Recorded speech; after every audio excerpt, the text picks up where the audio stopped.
সপ্তম পাঠ মুতাল আইনের কায়দাকানুন বা নিয়মবিধি নিয়ে আলোচনা। মুতাল আইনের নিয়মবিধি।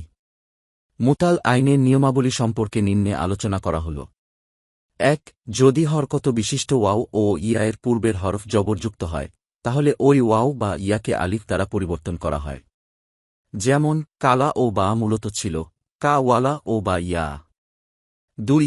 যখন সুলাসি মুজাররাদের মধ্যবর্ণে ওয়াও হয় দুই সাকিন একত্রিত হওয়ার কারণে তা পড়ে যায় এবং তার মাদি এর সিগাহ মাকসুরুল আইন হলে ও ইয়া না হয়, তখন আদ্যবর্ণকে দম্মা দিতে হয়। যেমন কুলনা মূলত ছিল কা ওয়ালনা। ৩. যখন মাদি সুলাসি মুজাররাদের মধ্যবর্ণ ইয়া হয় দুই সাকিন একত্রিত হওয়ার কারণে তা পড়ে যায়, তখন আদ্যবর্ণকে কাসরা দিতে হয়।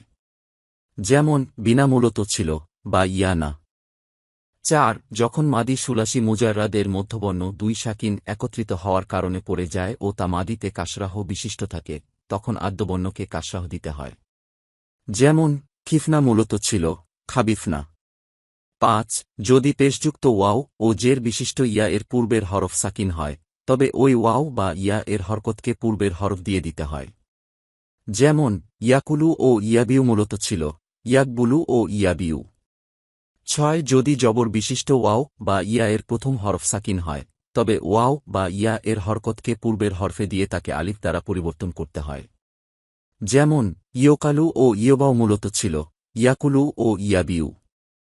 ৭. যদি আলিফে জায়দা এর পরে ওয়াও বা ইয়া হয় আর তার ফেলের মধ্যে তালিল হয়ে থাকে, তবে তাকে হামজাহ দ্বারা পরিবর্তন করতে হয়। যেমন কায়লুন মূলত ছিল কাওয়ালা। বিশেষ দ্রষ্টব্য, আওয়ারুন এর মধ্যে কোনো তালিল হয়নি, কেননা তার ফেলের মধ্যে তালিল হয়নি।